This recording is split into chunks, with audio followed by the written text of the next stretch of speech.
Hey everybody, Joseph Rothschild here, aka Mono Bluetron, back again with another episode of 10-Minute Testing. So, after a week of crying myself to sleep and dreaming about Sea Monster of Theseus' disappointed face, I have finally caved to your demands, and I am once again going to try and play a deck with him in it.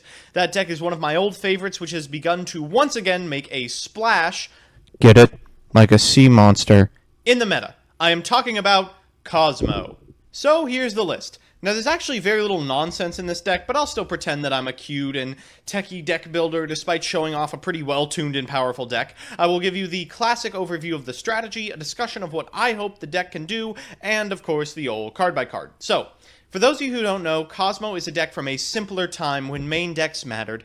In the Kozmo Monarch BA neutered Pepe format, it was probably the third best deck. It was constantly empowered by main deck power that nullified Domain and creatures that far exceeded Dante, but in practice it ended up folding to the innate power of Monarch and the explosive burst and flexibility of Burning Abyss more often than not.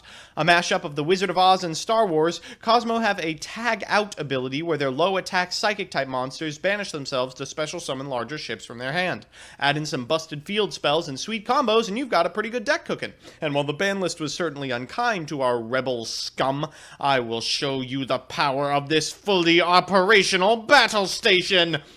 So, the new elements to this strategy are the triple instant fusion and the Sea Monster of Theseus. Previously, builds of Kozmo have been either demise builds with tons of grave recursion, or straight up builds splashing a couple instant fusions for Panzer Dragons in order to make CBI. Unfortunately, Cyber Dragon Infinity is outed by basically everything in the format, including something that rhymes with Shmamashmeal, the Shmee Turtle Shmaiju, and as a result, the deck is just kind of bad. However, with the result of Sea Monster, now that CDI can be a much more powerful Crystal Wing Synchro Dragon, which is also much less reliant on drawing Slip Rider, since Dark Lady makes it as well. So, with that in mind, let's look at the cards. First, we have the ships. One copy of Dark Eclipser, which negates traps and adds a level 8 or lower Kozmo to your hand when it dies. One Dark Destroyer, which destroys a monster on summon and specials a 7 or lower Kozmo when it dies. Next is the 7 Forerunner, which gets you 1,000 life points during standby and banishes for a 6, which we're not playing because we're bad. Next is 3 Slip Rider, the bread and butter and MST of the deck, as well as the material for CDI and very often Tzolkin. After that are the pilots, the psychic monsters, 2 copies of Dark Lady, which can negate effects if you need her to, 2 copies of Wicked Witch, which can activate an effect to not be destroyed until the end of the turn, 1 Farm Girl, which can pay 500 life points when she does damage to add a Kozmo to your hand, 2 Sword Troopers, who can pay 1,000 to summon a Kozmo from your grave, 2 Straw Men, who can pay 500 to special summon and negate the effects of a banished Kozmo, and 2 Tin Cans, who can add more Kozmos to your hand. After that, we basically have a fuck zoo package. 2 copies of Ghost Ogre, 2 copies of Maxi, and then immediately into the spells, 2 Dark Hole and 1 Raigeki. Next is 3 copies of Kozmo Town, which, I mean, shouldn't have to tell you how good this card is. 3 copies of Instant Fusion to get our 2 Theses and 1 Panzer Dragon, 1 copy of Emergency Teleport to get our Ghost Ogres and Tin Cans, and finally the Traps. 2 Cosmojo, which is still okay, 3 Call of the Haunted, 2 Strikes, and a Warning, and finally Vanity's Emptiness. I've heard this card is pretty good. In the extra, we have 1 copy of Panzer Dragon and 2 Sea Monster for Synchros. We have a bunch of dragons, some of which we can make with a Ghost Ogre, 1 Ancient Fairy, 1 Clear Wing, 1 Wing 2 Electric Boogaloo, 1 Scarlight, 1 Tzolkin, and 1 Void Ogre. For Xyzas, we have 1 Gaia Thunder, 1 Volcasaurus, 1 CDI, 1 CDN, 1 Durandal, and 1 Break Sword. So, let's jump into the games and see how they play out. So our first match is up against Deskbots. Don't have a lot to say about this deck. We've opened pretty well, actually, considering we don't have a copy of Kozmo Town. This is about the best we could hope for. We have a Tin Can, we have a Dark Lady, we have a Dark Destroyer. I mean, we even have a Ghost Ogre for Despot 004. So we're going to go ahead and go first. This allows us to set up Tin Can. During end phase, we will pick 1 Kozmo Town, and what do you know, it gravitates into our hand magically. He's going to normal summon Despot 4 and attack without activating effect. I'll banish for Dark Lady, knowing that Dark Lady gets over Despot 4. He'll Machine Dupe, which I guess is the big play in this deck, and then end his turn.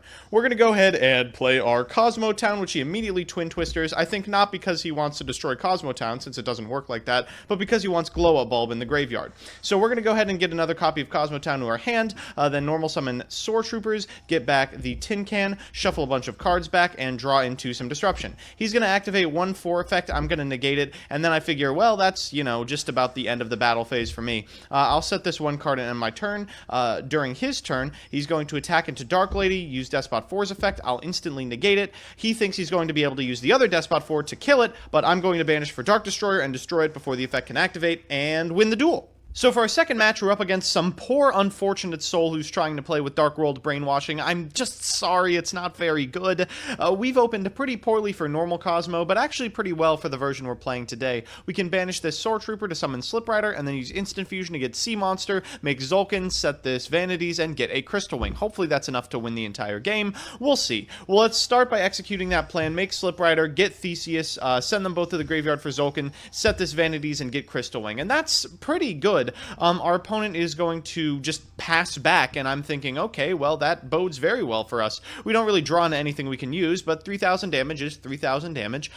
They draw into a pretty live card for them, so they'll start with the Twin Twisters and then activate Gates. As soon as they activate Gates, I figure, well, it's about time I should use Maxi. Let's see what happens. He gets Snow, and I figure, okay, I probably should negate Snow. The idea behind this being that he has to have both a Grapha and a card that sends a Dark World from the hand to the graveyard in order to make this combination of cards that destroys Crystal Wing work. I don't expect him to have that, so I negate it. He Allures of Darkness into, what do you know, exactly the Dark World dealings in Grapha he needs, which he'll activate now. I get to send this Dark Lady for a card I can actually summon, but then he gets to summon Grapha, beat over my guy, and give me 2 draws from the Maxi. So we're going to go ahead and set this Wicked Witch and end our turn. I don't actually think he has any main deck outs to it, and when he Foolish Burials, I will flip Call of the Haunted to get rid of this Gates to Dark World, effectively cutting off his ability to send stuff to the graveyard. So Slip Rider is going to destroy that. He'll destroy Slip Rider, which immediately gets me a Tin Can because I know he doesn't have another attackable monster, and then during end step, we'll get a Dark Lady to our hand and some Ships in Grave.